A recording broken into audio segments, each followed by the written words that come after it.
Good afternoon, everyone. Welcome and thank you for participating in the online Sinology fortnightly. This is Chang Huilin, Postdoctoral Research Fellow of Tsung-I Academy of Sinology. It is my great pleasure to be your host of today's event. Please join me in welcome our distinguished speaker, Dr. Rickard Gustavsson, 李文浩博士. Dr. Rickard Gustavsson holds a PhD in Chinese and History from City University of Hong Kong and is currently a postdoctoral fellow at the Center for Research on Asian and Chinese History at Peking University. His academic interests include intellectual history, Confucian philosophy, history of philology, and classical studies, and comparative philosophy. Please be reminded that Dr. Gustavsson owns the copyright of his lecture. Any downloading, storage, reproduction, or redistribution of the lecture without prior permission of the respective copyright holders is strictly prohibited. Thank you. Now, may I invite Dr. Gustavsson to begin our today's lecture, Moral Philology in the Later North Song, the case of Lu Dian's Erya Yixun. Thank you. Thank you very much for that introduction. Let me share my screen. I hope you can hear me well.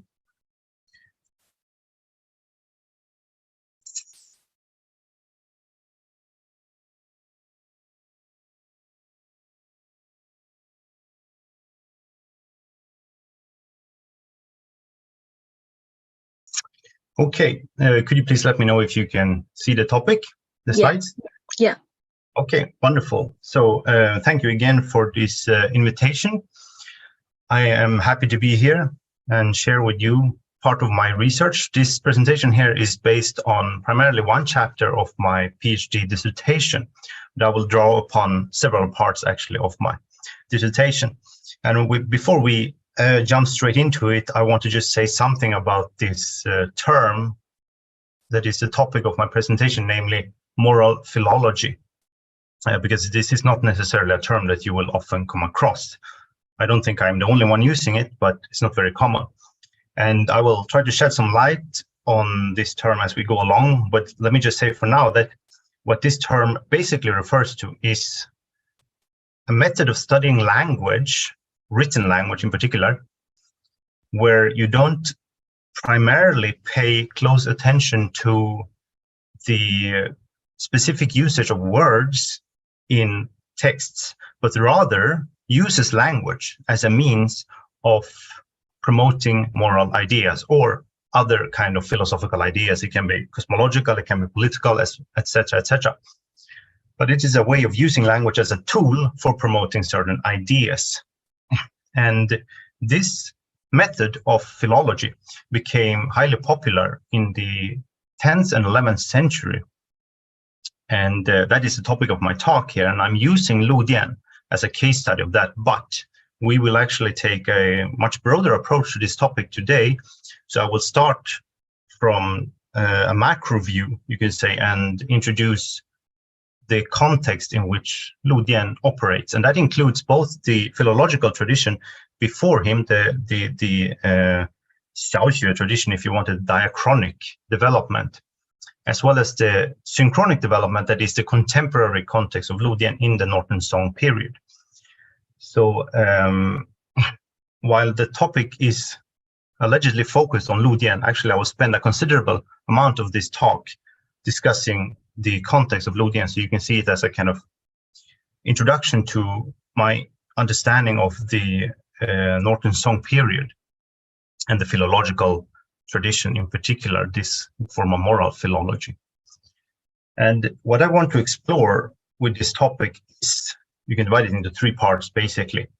Number one is how philology, and we will get to that term in just a minute, became an integrated part of Northern Song intellectual life. So we all know something about Northern Song. We know about Daoxue, we know about major poets like Su Shi and others. But the question I'm raising is, what was the place of language studies in this period?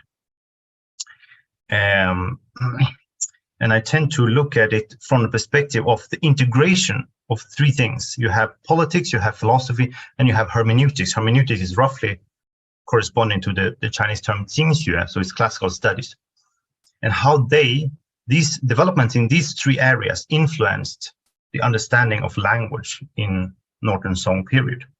So I see philology as an aspect of Song learning, of xinxue. And I will divide this talk into 3 parts. So first I will discuss some general questions and the background, mostly the diachronic development, so anything that happened prior to the Northern Song period. And then I will turn to the Northern Song context in which Dian lived. And then I will turn to the text itself and the Dian himself. So for the first part, I call this general questions and background, but since I'm using this word moral philology, I think we need to say a few words about this English term philology. I don't know how many people are familiar with this term. It is not very common, especially not outside of academia, but it is a very important term in the Western academic and intellectual tradition.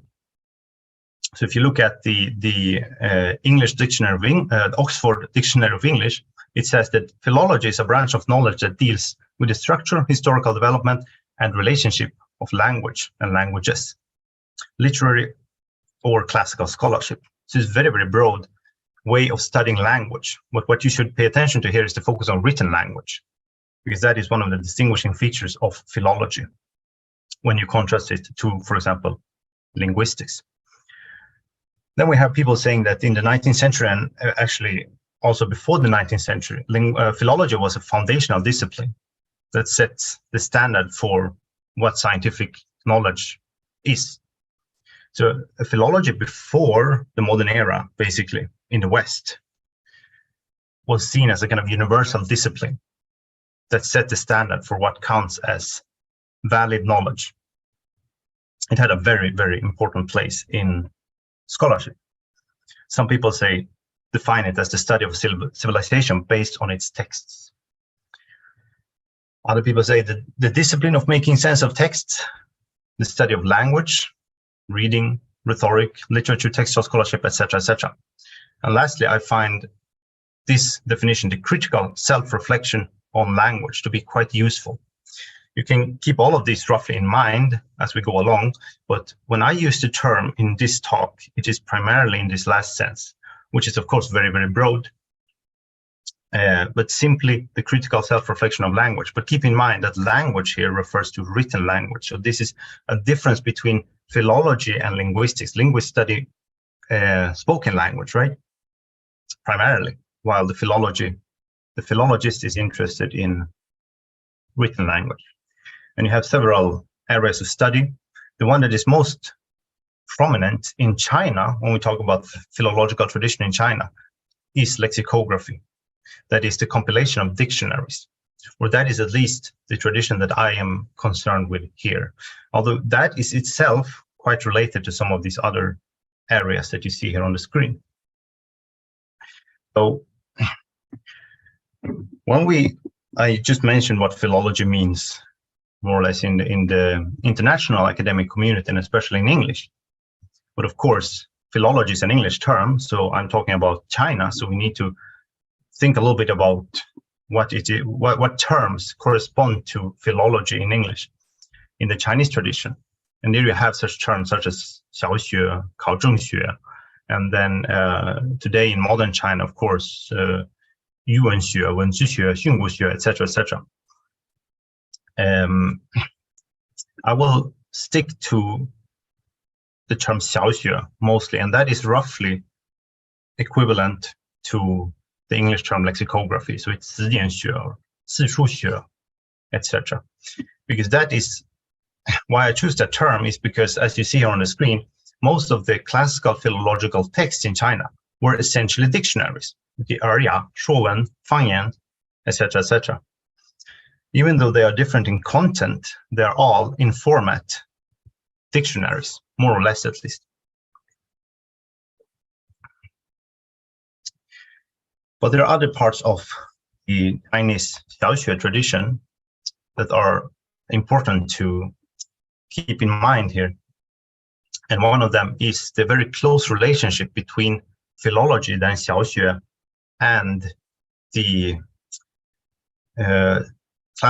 tradition of classical exegesis, so the study of the Confucian classics, right? And we know that in traditional bibliography, xiaoxue was part of the Jingbu, part of the Confucian classics, and that itself tells us something important about the status of xiaoxue in traditional China, because whatever was put in the Jingbu was considered very, very important. So xiaoxue, it was highly regarded. Philology was highly regarded in traditional China, but it's more than just its status. It's also this close relationship between the Confucian classics, or the study of the Confucian classics, the xinxue and xiaoxue, is important also because some of the intellectual concerns that were central to xinxue also passed over into xiaoxue. So we all know that when you study the Confucian classics, it's very important. Some of the major concerns are moral questions, politics, cosmology, what we may call philosophical questions, right? And when people studied the written language in order to understand the Confucian classics, they sometimes turned to philosophy to explain the Chinese language, the Chinese characters, right? And this is not exclusive to the Chinese tradition, but we see it actually throughout the world. How philology in the past had a much, much broader orientation than what we see in contemporary modern language studies. It occasionally became a tool for cultivating not just knowledge about language and how to read texts, but cultivate knowledge about the world itself and give guidance to moral cultivation, moral learning, etc., etc. We see this also in the Western tradition. I'm not going to turn this into a comparative study, but I want to give a few examples, just one example here. So if we look at, I don't know if you're familiar with the Western philosophical tradition, but Plato, he wrote one dialogue called the Cratylus. It's a wonderful dialogue, I think. I recommend you all to read it. And actually, the basic question of that dialogue is very similar to the Confucian notion of zhengming, so the correction of names, or the rectification of names. That is the basic question at the outset of that dialogue. I'm not going to talk about that dialogue here, of course, but I just want to show you one passage where Plato says that, or Socrates says, usually, in the Platonic dialogue, Socrates is speaking for Plato, and he says in the second reply by Socrates that just as a shuttle is a tool for dividing warp and woof, a name is a tool for giving instructions, that is to say, for dividing being. So it's a way of dividing reality into different entities. That is one of the kind of conceptions about language or names that you find in the Platonic tradition that, of course, became influential in the West. So in short, he emphasized the epistemological value of language, how we can use language as a way of understanding the world. And that is by no means how linguists typically look at language today, but it is a way that scholars in the past, both in China and the West, tended to occasionally study language.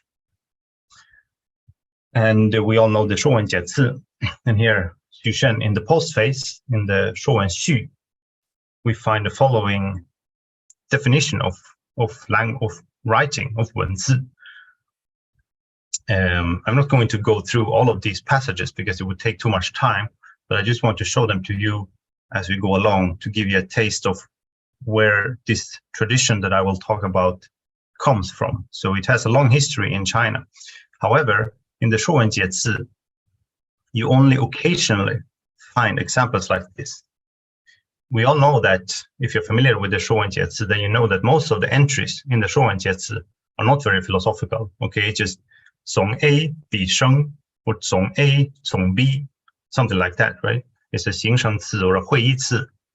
But occasionally, Xu also elaborates on the cosmological or moral meaning of Chinese characters. We see this method occasionally surfacing already in early works from the Han Dynasty. And even before the Shuwen Jiezi, you have Zhenju Fan Lu, which has a chapter called the Shencha Ming Hao, which some of you may be very familiar with. And in that chapter, Dong Zhongshu, or whoever wrote it, engages in a brief discussion about the philosophical significance of names. This is a quite interesting example. We talked about Jin. You know, here I don't have the English translation is here, but I assume that most of my listeners here can understand or can read Chinese. I'm not going to analyze this passage, but we can just take a very, very brief look at it, how Dongzhongshu is using Jun, the name Jun, to illuminate the political meaning of the Lord, the Jun, through analyzing his name. So we see an example of how language becomes a tool for illuminating important political or moral ideas. And this is done here. He uses yuan, quan, wen, jun. And in classical Chinese, in the Han Dynasty, these terms were probably all homophonous or near homophonous. So they were pronounced almost exactly the same. And this is sometimes called shengxun, where you use similar sounding or words that have the exact same pronunciation to, we can say, expand the range of association of a given term and highlight often some of its moral meanings. Yeah, this is just the English translation of the same passage. I am not going to linger on that. So that's from the Han Dynasty. And in those texts that I just mentioned, the Shuwenjiezi, also in the Erya, and Chunqiu Fanlu and other texts, these explicit philosophical reflections on language occasionally appear. However, when we come to the 10th century, to a person called Xu Kai, some of you may know him, he wrote the Shuwenjiezi Xizhuan, which was the first extant commentary to the Shuwenjiezi. In the second part of his text, you find what we may call a philosophical philology, this is my term, which is simply referring to his method of highlighting the philosophical meaning of words. And Xu Kai is the first one to systematically employ this method, and there are several examples of this throughout the work. I'm not going to, again, analyze these entries here. You can read them if you want, or you can look them up yourself. But Xu Kai is the first one to devote serious attention to this topic of how we can extract important philosophical ideas from analyzing the Chinese script. You see several examples of this throughout the book, and I'm just giving you a couple of them here. I'm not going to read through them because that would take a lot of time. Xu Kai, he was in the Nantang, so in the Southern Tang period, so just preceding the Northern Song in the 10th century.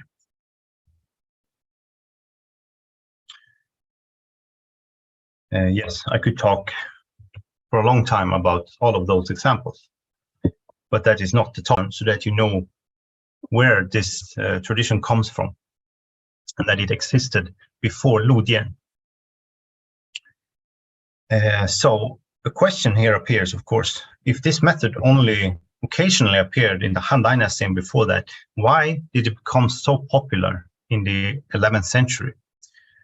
So after Xu Kai with Wang Anshi, and Lu Dian was a student of Wang Anshi, we see how this method of philosophical philology becomes much more popular.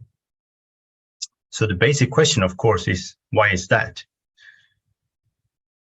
And that is a question I will try to give a very preliminary answer to, or shed some light on why it may be that this method of philosophizing about the Chinese script became so popular in the 11th century.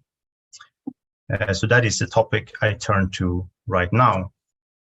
And that is the second part, which is the Northern Song context, and how political, philosophical, and hermeneutic developments were conducive, at least in my argument, were conducive to the development of this form of philosophical philology. So we will start with that. So I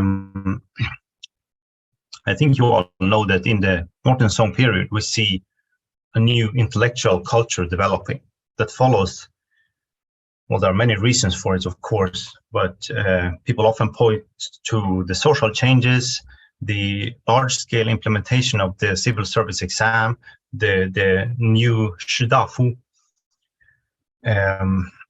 the cultural policies, what is often known as the 重文轻武, right? The emphasis on civil learning, etc., etc. All of these things created a new intellectual context, a new intellectual culture in the, you can say, in the mid 11th century, roughly. It began a little bit earlier than that, but then it gradually developed. If you read some texts, you will see scholars will argue that the Qingli period under Emperor Renzong was the kind of dividing period when you see the what we can call the xinxue, Song learning, that starting to clearly take shape. Now, of course, you can argue that it began much earlier than that, and as some people did, they traced this back to late Tang Dynasty with Han Yu and Liu Zongyuan and these famous scholars. So there are many ways of looking at this, but the Qingli period was very interesting and very, very important in that we see how political and philosophical changes truly start to take off in a new way. At least I think so, beginning from this period. And we all know that the Qingli period was a period of the first reform movement of Fan Zhongyan, the Qingli Xinzheng. And we see how we know that the Guwen Yundong, for example, right, the ancient, how do you say it in English, ancient script movement began to take shape, and new developments happen in several areas, as well as in philosophy. And these changes in the intellectual climate also influenced the way people studied classical texts and how they studied language in classical texts. At least that is my argument, my interpretation of this period.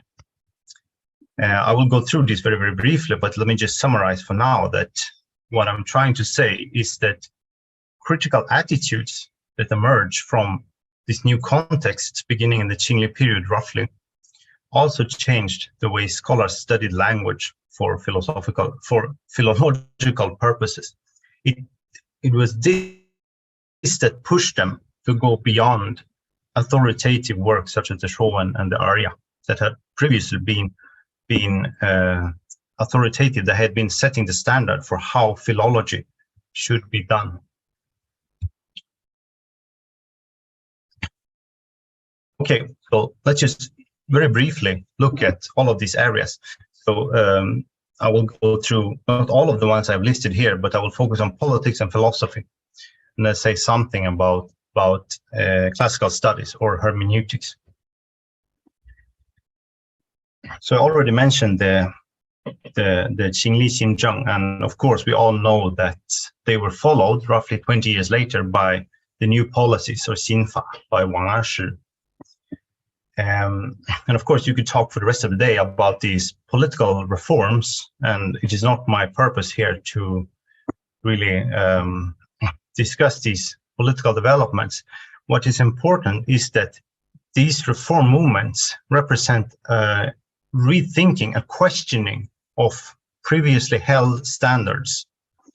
And of course, it includes the early political model of the early Northern Song, but it also includes questioning of more traditional, long-term held values about culture and politics, etc., etc.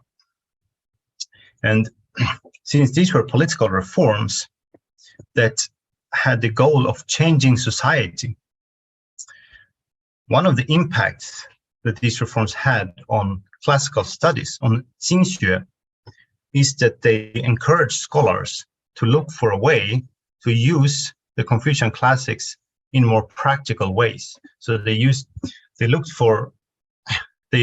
turned to the Confucian classics to engage with more practical issues of fundamental societal concern.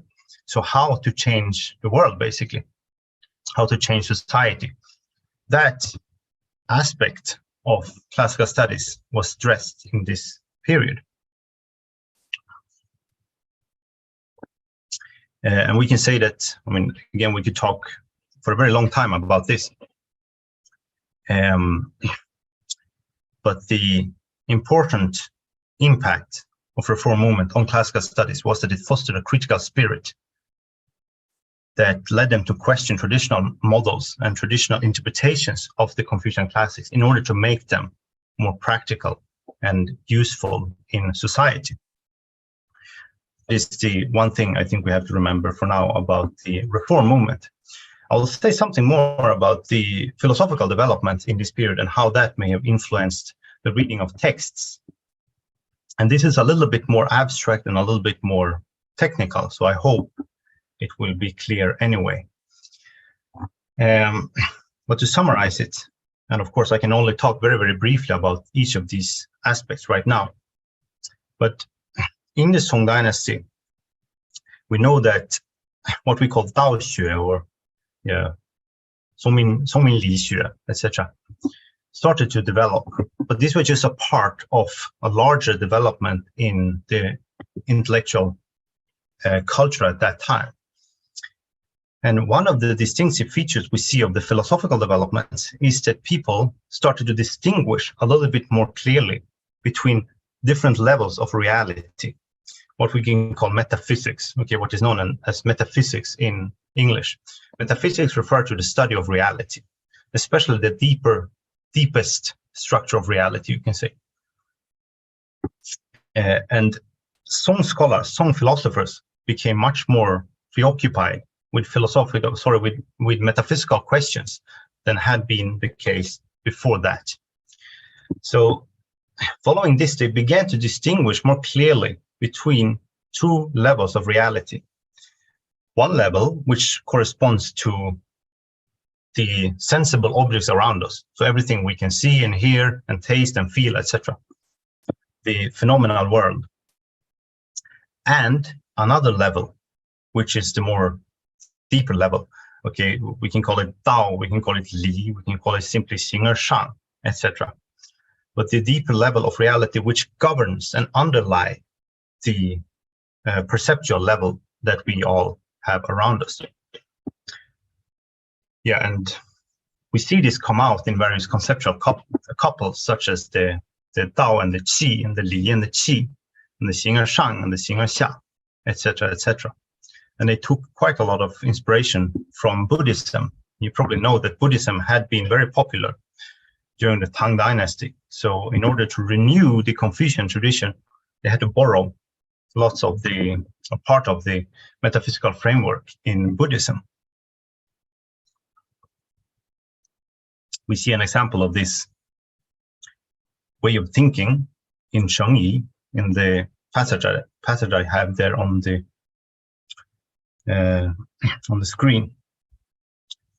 I'm not going to linger much on that, but we can illustrate it with this picture. I really like this iceberg as a way of illustrating this way of thinking.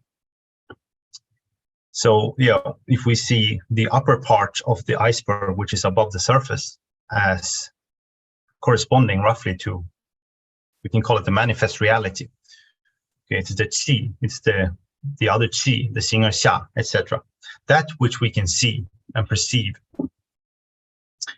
And the other one as being under the surface, simply. Dao, Li, Xing or Xia, Xing or Shang, etc., etc. So we have these two levels of reality. And okay, just to be fair, some scholars would argue that you see this already in early Chinese philosophy, and that might certainly be true. My point here is just that this became much more default, much more popular in the Song Dynasty. Much more scholars accepted this division of reality, and it became much more important to them in their philosophical discussions. This, I think, had an important impact on how scholars studied language, including Lu Dian. As I mentioned, much of this was borrowed from Buddhist metaphysics, and you probably all know about Fa Zhang, and he talks about the golden lion, and he makes a distinction between these two levels. And we can compare this to the so-called Li Fen Shu, where you have one underlying Li, which is the same for everything. Yet on the surface, you have many, many different diverse objects. And this is just one example of this way of thinking, this kind of metaphysics that became very important in the Song Dynasty, not just for Buddhists, but also, as you see in this slide, at the last quotation there at the bottom, by Tsung-I, so by also Confucian scholars, of course, also embraced this way of looking at the world much more so than before, I think, at least. Okay. So you might wonder, why am I telling you all this? Because wasn't I going to talk about philology? Yes, I was. So why do I think this is important? It is important because I want to go back to my iceberg. What this part that is under the surface means is that it is also very hard to speak about this part. So if you want to talk about Dao, right? Dao ke Dao, Fei Chang Dao, it's the same idea. That when you emphasize the abstract level of reality, you encounter trouble, you encounter problem for language, because suddenly you have something that is very, very difficult to speak about. It's very difficult to convey it by means of language, written or spoken. And this is precisely what the Buddhist says. Okay, in the Tsung, in the Han Buddhist school, they talk about a special transmission outside of the scriptures, right? 教外别传, and more importantly, 不立文字. So it's separate from language. Okay, you cannot express it by means of words, written or spoken. 直指人心, so it's pointing directly to the human heart. And this is expressed by some prominent Buddhist scholars in the Song, but also before the Song Dynasty. So Song Chao is a good example of this, where he actually argues that we cannot understand the world by looking at it through the names. Instead, the Buddhists tended to look at it as something like this, right? The finger is merely a pointer, but you should not, whatever you do not confuse, do not mistake the finger for being the moon. Then you will go astray. And arguably, the way of thinking that we see here with Gang Zhao is very different from, I'm going to skip back to, it's almost exactly the opposite of what we saw in the Zhu Fan Lu here, where Dong Zhongshu wants to explore reality, wants to illuminate reality by studying names. And this is very different from this, what we can call skepticism about names, linguistic skepticism, perhaps. So this is the model that becomes influential in the Song Dynasty because of this metaphysics. Okay, the part that is under the surface, that's the moon, while the finger is the upper part. So you have to find a way to reconcile these two parts. Language cannot really reach Dao or Li or Xing or Shang, etc., etc. We can say there were limitations of language that were not widely perceived before the Song period, I think. I mean, you see it, similar ideas also in the Taoist tradition before the Song, etc., etc. It's not completely new, but it becomes much more important in the Song Dynasty, to the Confucian scholars at least, than it had been before. In response to this, you see some scholars such as Chang-I, I'm borrowing Chang-I quite a lot here. Even though Chang-I was not very influential in the Northern Song itself, he became important after the Northern Song, but he's still, it's still useful to borrow him here. And as you may know, he was quite skeptical to the capacity of language or texts more generally to convey important truth. He was skeptical of literary practices as a way of moral learning. So someone asked him about 文害道否, and he says hai. So yes, Wen can be harmful to the Dao. In another passage, you see how he points to xingu as one of the kind of shortcomings of his day. So to them, becoming too preoccupied with language, turn your attention away from the moon, so to speak. So this was one of the responses that you saw through this new way of looking at the world, new way of looking at language. One responds to the limitations of language. However, not everyone became skeptical. Some people instead began to rethink the hermeneutic tradition and find ways, you can say, to reconcile the xinxue tradition with the new philosophical climate at that time. And most importantly here, they began to distinguish between different layers of meaning inside the text itself. So the best way to illustrate this is the distinction between I as intention and I as significance or literal meaning, when I. This, can we say, roughly corresponds to the distinction between these two levels here. There are differences between them, but we can see a rough correspondence between these two. So as you have this division of reality, you also start to look for a similar division of meaning inside texts. And texts, scholars argue, could still convey profound meanings. You just have to look deeper and see, find ways to find that. All of this is, of course, very brief, and we could talk forever about how they did this and different versions of it, etc., etc. But we can compare it to, the other slide with the iceberg that I just had. So what I write here at the bottom of the slide, where we have intentions, we have literal meanings, can be roughly compared to iceberg. Again, I really like the iceberg.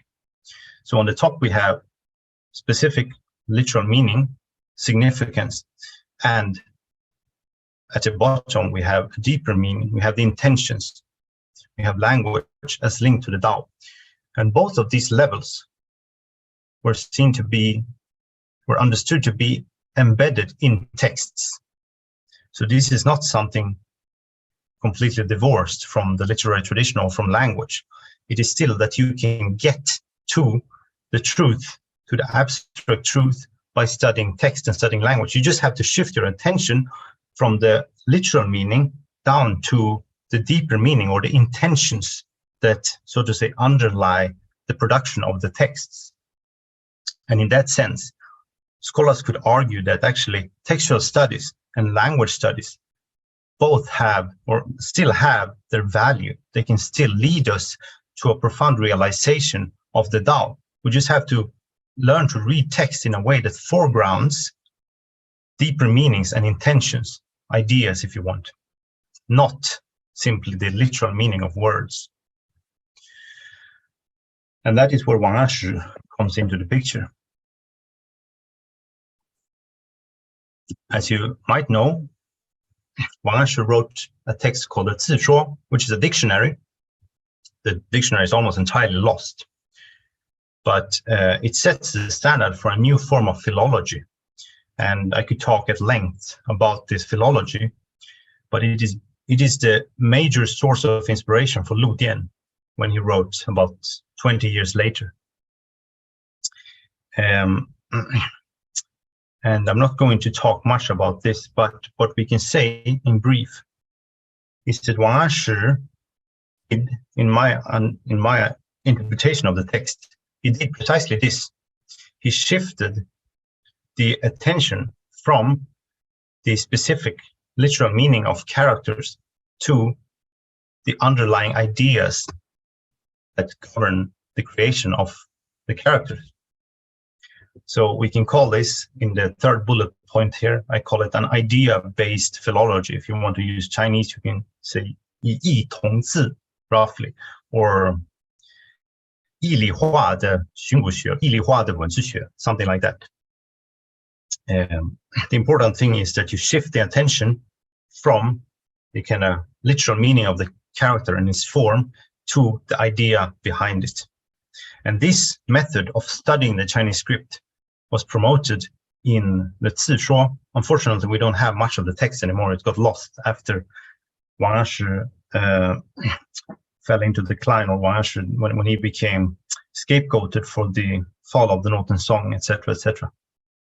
Much of his materials were lost, and so also the Zishuo to a large extent. We have a couple of passages here that, because of time, I'm not going to walk you through them. I'm just going to skip over these, but the important thing to remember is that Wang Anshi studied the Chinese script in order to promote moral ideas. We have a few examples here.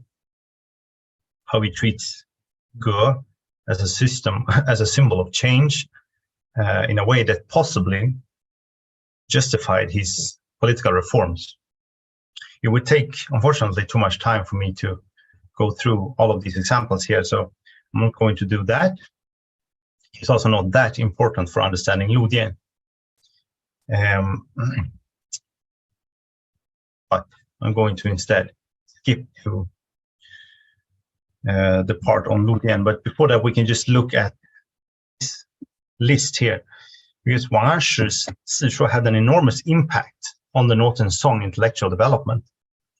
So even though the text itself is lost, and not many scholars hold it in very high regard these days, but in the Northern Song, especially in the late Northern Song, it was highly influential, and it led to a profusion of philological texts that probably employed a similar method. I say probably because we don't know, because most of these texts are lost. The only extant works from this philological tradition are the first three in the list here. So the Erya xinyi, the Piya, both written by Lu Dian, and the Mao Shen Ming Wu Jie.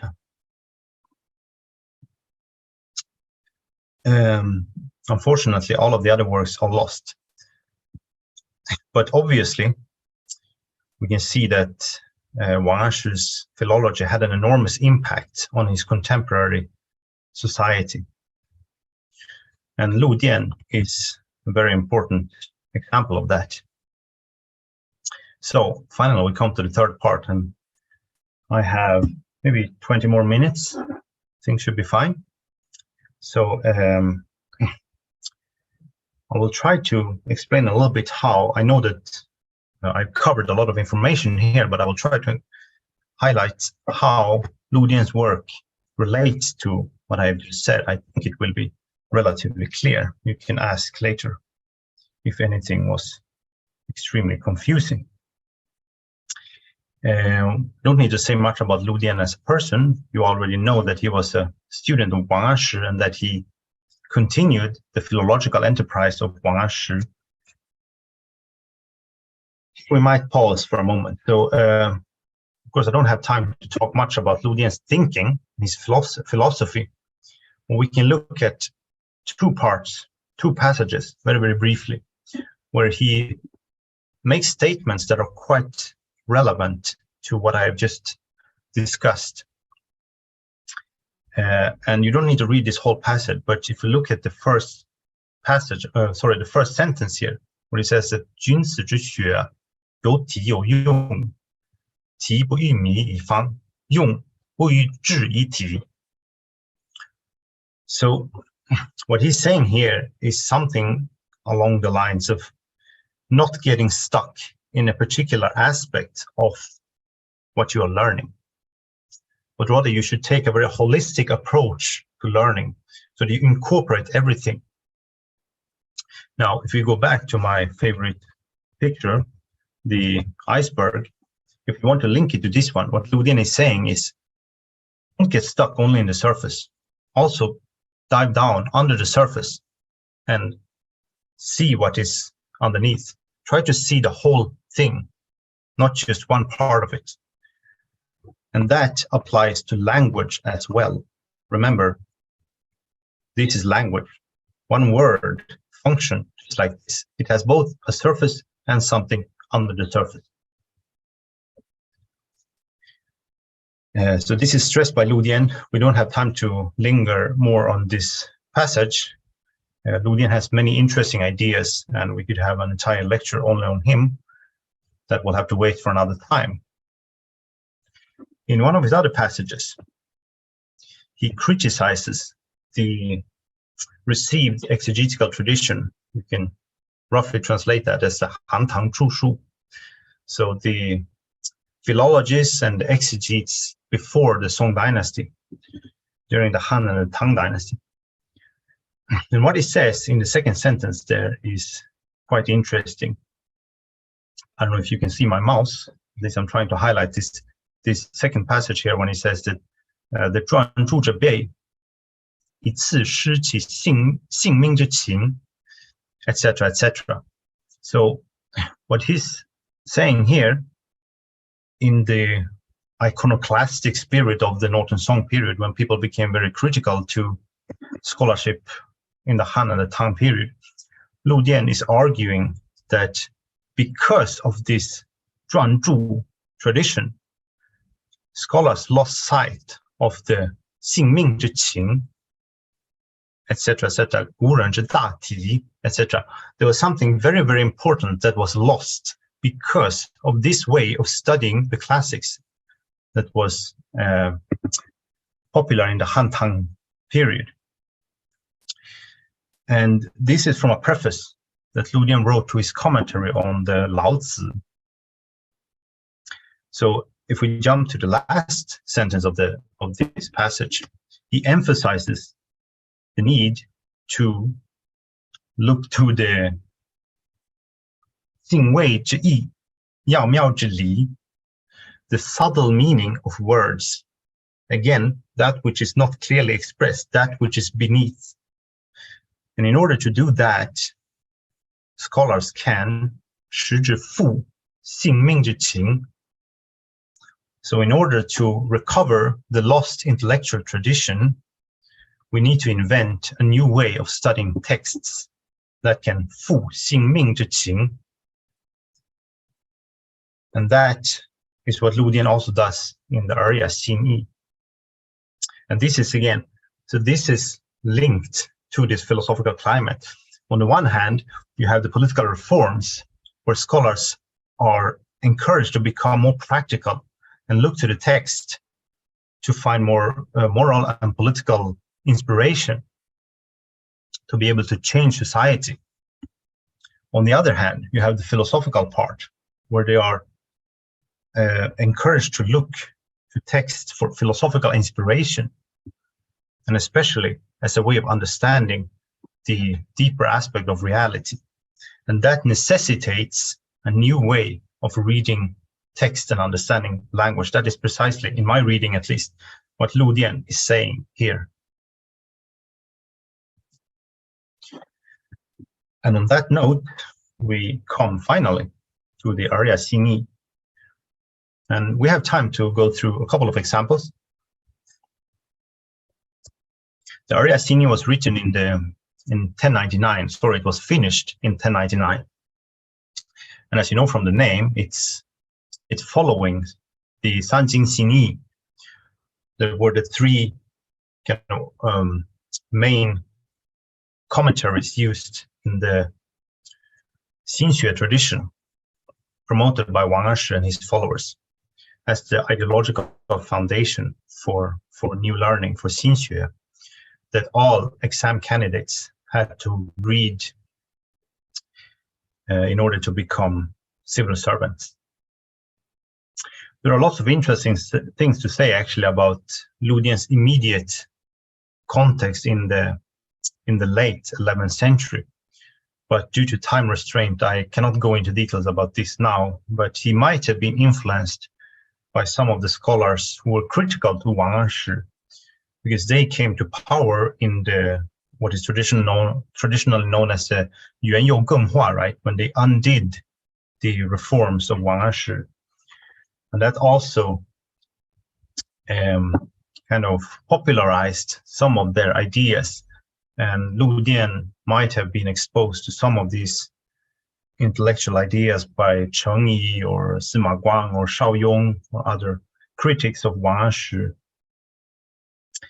And the Erya xinyi might partly also be related to that, but that would be somewhat of a different story, so I don't go into that here. Instead, we turn to looking at the preface of the Erya xinyi. And I just want you to pay attention to two things here. First, the first sentence, where Lu Dian is more or less arguing that the Erya is embedded in what we call a metaphysical structure, or he's saying that actually the Erya will not give you something new, it will only show you what is already there. This is important in the Song context because with all these philosophical developments, it became very important to link morality to the existing metaphysical order, to say that whatever is good is not good because I invent it, but because it is a part of nature, is part of the deeper structure of the cosmos. And what Lu Dian is saying in this first part is something along the same line, that actually the Erya is not showing you something new, it's just revealing what is already there. The myriad objects are already in your possession. I'm reading the English now. This book, that is Erya, can rectify your understanding of that. It cannot give you what you do not possess. That is why it is called the Erya. Lu Dian has a very novel and different understanding of the Erya title.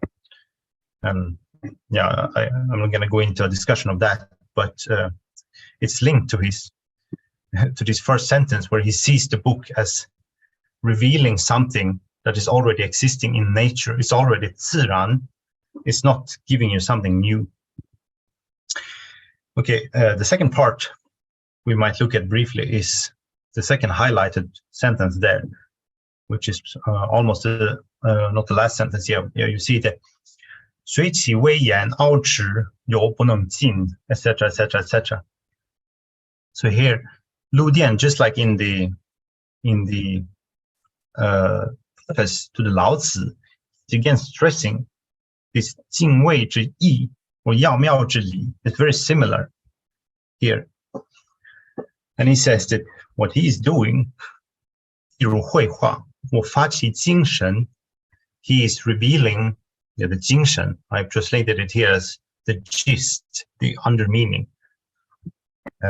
So he's explicitly concerned with this deeper aspect of language, the deeper meaning of words in the Erya. And he thinks that this part of the text has been overlooked previously. Okay, going back to this one. The Guangzhou tradition has not paid attention to this function, to the Wei and Ao Zhi, that has been overlooked by everyone before him, but it is there.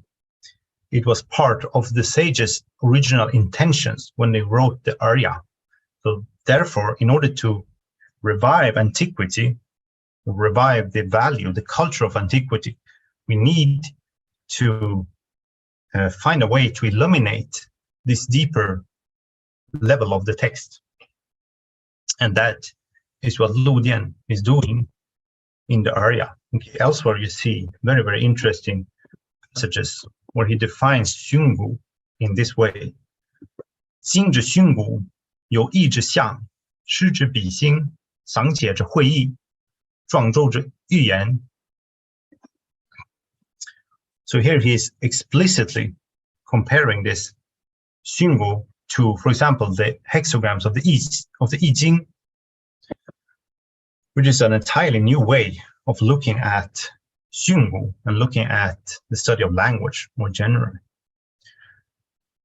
Elsewhere he says that 道不可见, right, etc., etc. And he says that by means of 以熏骨熏之而现, I think it's 现. So by means of 熏骨, you can make the Tao manifest. Again, that is what Lu Dian is trying to do in the in the Erya xinyi. You have other very interesting passages here, but I think I'm going to go to some examples. What he's doing here is, this is a very interesting passage, but I might skip it due to time restraint, but he's talking about the ability of writing, of shu, which is, in this case, it means writing. The ability of shu to change and transform. Okay, he's discussing it in terms of hua. And it's actually not too different from the passage in Zhuangzi. Actually, he's quoting Zhuangzi at the end there. 无人之糟粕. And this is a reference to Zhuangzi, who was actually quite skeptical to written language, as you know from this passage. Zhuangzi, similar to the Buddhists, he highlighted the limitations of written language. It's a dead remnant of the past. It's not dynamic. It's just a dead record. You don't need it, or at least it's not that important. Lu Dian, of course, he wrote a dictionary, so he was not against writing, but he tries to find a way to reconcile this Zhuangzi view of language, written language, which is, again, it's very similar to the Buddhist view of language, with the Confucian xiaoxue tradition, the xinxue and the jingxue. So to him, xinxue or xinxue is still very, very valuable. I mean, to Lu Dian, it's very valuable. We just have to find a way to make it dynamic. Okay, 可化, as it says here. If we cannot make it 化, then it is like 古人之糟粕, and you have no use of it. So I think this is just one passage, but I think it is very important for understanding Lu Dian's method in the Erya xinyi. And it can help us understand why he's doing what he does. So here's another example of the similar skeptical view of written language, right? 王弼, 得意妄想. On that note, let me end by showing you some of the examples in the Erya xinyi. And I have many examples, but we will just go through a couple of them because it's almost 1 hour. So I will go through some examples, and then I will take any questions if you may have. Here we see, if we just look at this one in the Erya, so in the first line, it's just a very simple gloss. 格怀来也. Okay, it means lie. Simple. How does Lu Dian explain it? He says, 怀人也, 格格之一道. He turns it into a moral exposition. In my translation of it, it's why is to cherish benevolence, right? Or humanity, if you want to. Different translation of ren. Ge is to set in order by means of the Tao. As you see, this is very strong moral overtones, but in the original Erya text, there's no morality at all. It's just synonyms. It just says this word means that word. But then Lu Dian start talking about ren, ge zhi yi dao. So he adds a moral dimension to the Erya text. I don't think Lu Dian would say that you cannot read the Erya in terms of its literal meaning, but he says there are multiple levels of the text, just like reality itself has the xing shang and the xing xia. The Erya itself also has the xing shang and the xing xia. Okay, if you only read it in terms of the xing xia, you will have a very partial understanding of it. So Lu Dian is trying to show you this wei and ao zhi, which is closer to the xing shang, the subtle, the hidden meaning of the text. Again, that is the way to fu xing ming zhi qing, to restore the ideas of antiquity. Here we have another example. Okay, 在庚月至, that is the Erya text. The Erya simply mean when the moon is in the face of geng, then it's called zhi. Very straightforward gloss. Has nothing philosophical about it. But Lu Dian, on the other hand, turns this into a more or less political exposition or a cosmological and political exposition. 变而通之，训士也，悦如是焉，至矣. Okay, to bring about change and continuities to affairs of the ruler. When the moon does this, it is known as 治. So he says that the moon has a way of doing things that is also followed by the ruler. This could possibly also be a link to the xinfa, to the new policies in the Mid-Northern Song, because Lu Dian again was a student of Wang Shi. And so here he presents social change, 变而通之, as something universal, something that is inherent both in the cosmos and in society. Could possibly be a way to make a justification for the reform changes at that time. Okay, time is almost up for me, so I'm going to pick my examples carefully here. Now, look at one, because to understand a little bit about how Lu Dian is doing this. So what I just showed you were just some basic examples, but let us dig a little bit deeper and understand how he arrives at his novel readings sometimes. So this is a good example of that. Huan Tao Ye. Here in Lu Dian's explanation then, 见照而去，有管守者，当如此，故孔子去鲁，不脱冕而行. And we all know what this means, okay? Confucius, he left the city because it was in moral decay. So he is again transforming the Erya entry into a moral exposition.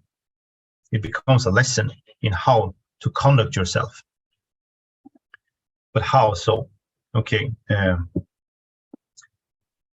Well, if you look at the Tao character, that's where he gets this Zhao from. So he extracts one of the graphic components of the Tao character and reads the entry in terms of that. And the same one with the second character, the Huan, takes out only the Guan, and therefore it becomes a reading directed towards the Guan that is the official, right? The Confucian officials. And then you have the Shuo, the component which means walk. So by extracting these components from the characters Huan and Tao, Lu Dian can create a new meaning that is still linked to the original Erya text. So it's graphic analysis. He takes the character apart and arrives at a very novel and moralizing reading of the text. Oh yeah, you find the same idea in Mencius. Another more straightforward example is here, where he simply extracts the kou component from the xiong. I'm going to turn to this one instead, because here we see another example of how he arrives at a new meaning, which is very, very common throughout the Erya xinyi. 父为考，母为 P is it B.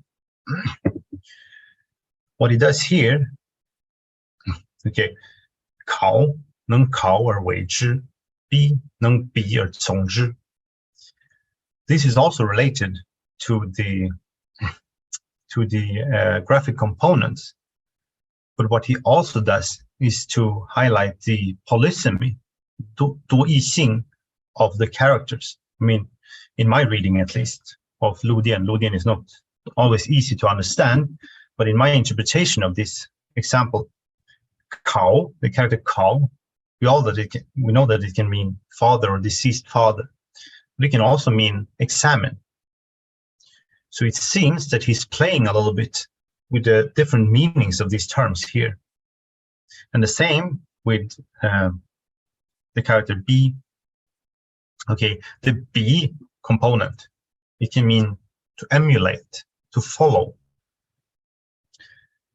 And by reading these characters or these character components in terms of a different meaning, he can arrive at a new moral meaning of the Erya text.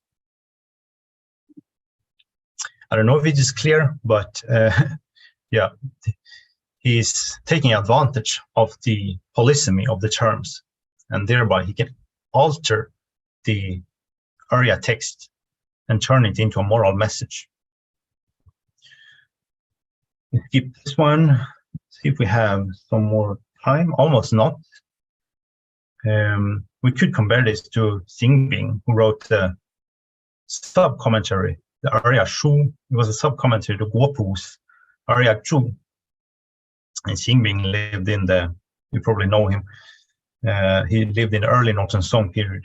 And he also wrote this, he wrote several sub-commentaries, but one of them was to the Erya. And it's very actually interesting to compare Xinbing's commentary to that of Lu Dian. But I don't think we have time to do it now, sorry. We can just look at, maybe this will be the last example. Here we have an example from the Shi Gong chapter of the Erya, where the Erya text simply lays out. Actually, I want to go back very briefly. Okay, let's say this is the last example, so I'm not going to take up too much more time. But let's just look at the Erya text first. Okay, it simply lists different names of wooden stakes. It's called Yi, it's called Hui, it's called Nie, etc., etc. And if you look at Xinbing's commentary, it simply adds some details to the Erya entry. Okay, you can say it only focuses on the literal meaning of the Erya. It makes no attempt to kind of illuminate some deeper moral or cosmological meaning of the Erya text. It assumes that the words are simply giving some specific meanings about wooden stakes. And that's what most readers would assume. But if we turn to Lu Dian, he says this, and this is very interesting. Now, I think this refers to the Nie, because it's talking about Di. You know, Kun in the I Ching, Kunwa, is a symbol of Di. Qian is Qian, Kun is Di. And it appears that Lu Dian, so he's only talking about the Nie here. He doesn't comment on the other parts of this entry. When he turns our attention to something completely different, okay, he's not concerned with wooden stakes. He simply says, 效法者为坤. This is, of course, very difficult to understand. What is he doing here, actually? Seemingly completely unrelated to the Erya entry. But just like before, he's trying to point to some deeper meaning. Presumably, he assumes that because we have Di, 在地者谓之孽, this Di, earth or ground, is also linked to the cosmological Di, 天地之地. And that in turn is linked to Kun, and Di, or earth, or Kun, is also something that sets a moral standard for society, just like heaven and earth. So he's again pointing us away from the literal meaning of the text to look for this Wei and Ao Zhi in order to learn to appreciate how we can extract some more kind of universal moral or cosmological message from a seemingly simple text. So he's not interested in wooden stakes. He just wants to turn it into something different, something that we can use. Wooden stakes, they may be completely different in the Song dynasty than they were in the late Zhou period or the Han dynasty when the Erya was written. So he wants to turn our attention away from that and point to some universal moral truth. It's what you see actually throughout Erya xinyi.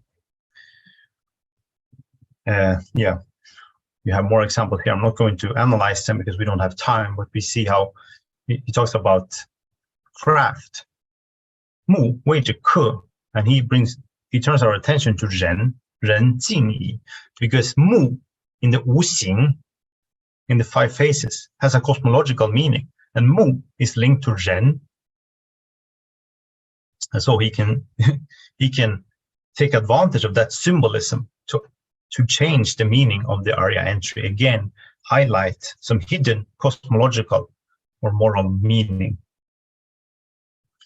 I think I'm going to stop here. I have many more examples, but I wasn't expecting to have the time to go through them.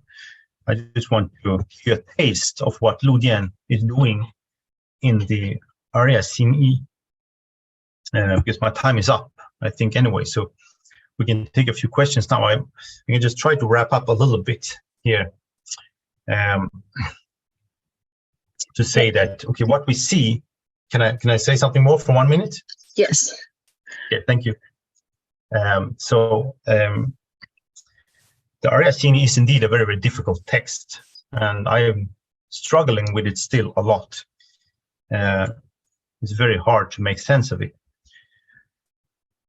But what I think we see here is, I mean, obviously it's a completely new concept of texts and a new method of reading text based on an understanding of language as something holistic, something, yeah, I love my iceberg, so I'm going to go back to it one more time. Something like this, one word is somewhat equivalent to this. It's a symbol that can point us towards something much deeper. And that deeper is also, it's like Dao or Li, it's universal. It was the same in antiquity, and it's the same in the Song dynasty. So it's a way to go back to the Zhuangzi, it's a way to avoid the trap of making texts, 古人之糟粕, making them hua, making them alive. That is what Dian is doing, and by doing that, he can make it speak to the intellectual questions, the important concerns of the late 11th century when he lived. So he's transforming the Erya to be able to respond to the philosophical developments and also the political reforms of his time. At least that's my interpretation of it. So we can say that it shows how the metaphysical framework of the Northern Song philosophy was applied to the study of language. And you can use different terms to describe this framework. It's 体用, it's 理分书, etc. As I stressed throughout this talk, the basic model is this dual structure of reality where you divide it into two parts. You have the xinxue, you have the xinxia. That is what we see in the area of philology. So this is what I mean by moral philology. And on that note, I'm going to stop and we can see if there are any questions. I hope it was relatively clear. It is difficult, I noticed, to try to shed light on this topic. But anyway, thank you for listening. Thank you. Thank you very much for sharing and your insights, Rickard. Now we are welcome all of questions, both in English and Mandarin. Rickard 可以说很流利的中文，大家也可以用中文来提问题。我先想问你两个问题，就是在一开始的时候，我觉得还蛮有趣的一点，你提到了这个中国和欧洲各自有这么一个语文学的这么一个传统。但是因为我知道你的背景，你之前是在莱顿受的训练，那么作为很重视这些训诂学的欧洲汉学的传统，我想知道在你们在欧洲汉学中，他们是如何来讨论和研究尔雅心意的？这是第一个问题。第二个问题就是你刚刚举的那些很有趣的例子啊，就是尔雅心意的解释真的和尔雅真的还挺大不一样的。那么当时的宋代那些学者，他们是有没有什么批评，或者是怎么看待的？我想知道这样的一个你所说的这个道德化的一个训诂，它有多大的一个影响力？哎，可以听到我声音吗？还是卡了吗 ？Rickard，稍等一下。它卡了，可能请大家稍等一下。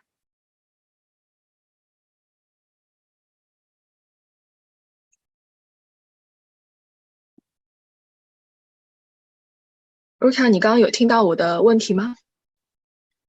Hello，可以听到。你刚刚有听到我的问题吗？听到了第一个，没有听到第二个。第二个我就是想问，就是因为你之后你提的那个尔雅星的那些解释，就是和尔雅很大的不一样。然后我想知道当时的学者有没有对他们的批评啊，或者就是说他们的这样一个道德化的一个训诂有多大的影响力在当时？稍等，我再 share 一遍。对 ，OK， 看到了吗？我的 slide 其实不用了，但是可以看到，但是我们可以参考一下。那我用中文回答还是英文回答 ？Maybe I use English。我就是慧玲已经说了，我也可以用中文说，但是这个题目我可能觉得用英文回答比较好，是 Philology 第一个题目。Actually, this question is you could have a separate talk about this, but it's a brilliant question and a very important one too about the philological tradition. I mean, to answer your question briefly, I haven't heard anyone ever address the Erya xinyi, so that particular text is not actually studied in Western Sinology, to my knowledge. It has been mentioned maybe in a text or two, but it has not been analyzed. But I can say something about, I mean, philology this is a little bit different topic, but philology itself has a very prominent place in the history of Sinology and in the history of area studies more generally, because Sinology belongs to what we call area studies, like 地方学 or something like that in Chinese. Because just like we see here in the second bullet point, a foundational discipline that set the standard of what scientific knowledge should be, it had a very similar place in Sinology. It was kind of rite of passage, so kind of men or menkan, like a threshold. So if you wanted to understand China, you had to do philology, because you had to learn to read the classical texts. And this was an approach that was employed not only to the study of China, but it was employed to the study of the world, or you can call like non-European cultures more generally. So if it was India, then you should study the Veda scriptures. If it was the Arab tradition, you should study the Quran maybe, and some of their important intellectual texts. And if it was China, if you wanted to learn about China, you had to go to the basics. You had to go to the Dian, so to the 儒家经典, and also to the Tao Te Ching and other non-Confucian classics. That was the approach to learning about a foreign culture. You had to go to the source of that culture, so the textual source, and also for the study of Europe, you had to learn the Greek texts, etc., etc. Now this has changed altogether. So nowadays in Hanxue, actually the term Hanxue is not used very much, Sinology. So nowadays you have anthropologists who study modern society, you have yuanxue who study modern Mandarin, etc., etc. But before, philology was the road to Sinology, the gate to Sinology. Okay, I'm going to stop here because maybe we have other people who wants to ask questions too. But for the second question, 那我不知道为什么这个我就是用中文吧。可以。看一下，这个就说明我是一个 true sinologist， 因为我会中文，所以我算是一个 true sinologist by the previous standards。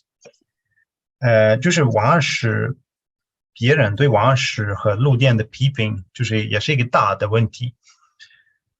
当然后来因为王安石的心法，王安石的心学就衰落了，所以我们就没有那么多了。他没有继续到南宋、元代、明代什么什么什么的。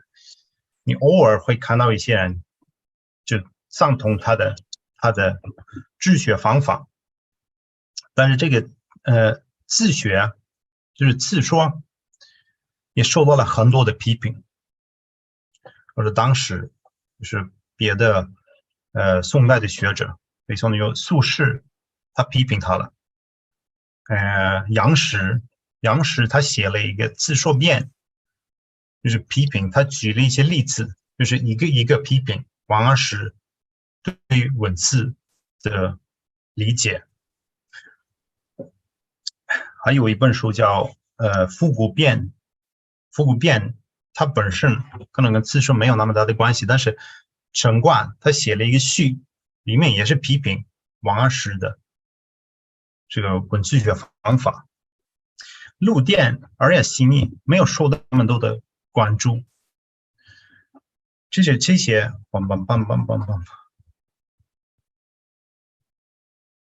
到哪去了？就是那个系列啊，这些除了自说，这些其他的著作好像没有受到那么大的关注，就是他们当时可能很流行，但是后来人没有那么讨论他们。批雅有一点，但是这种文字学方法就是最基本的批评，就是创造附会，他们觉得太牵强，就是 What the hell are you doing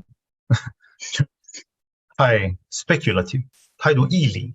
朱熹也这样说了，他后来说了，汉字本身没有那么多义理，就是这样批评王安石。他批评王安石的自说，也批评陆电的Erya xinyi，因为他们的方法基本上是一致。OK， 看看有没有别的问题。好，我看到 chat box 里有一个问题。好，珊珊说，许可的《说文系传》，王安石的自说，陆电的Erya xinyi ，in which systematically analyzed characters in terms of their moral and cosmological meaning. Oh, it's a system associated with the 5 phases of the I Ching system. This is, I know why you're asking this question. Since you asked the question in English, then I will also answer the question in English. Very interesting question.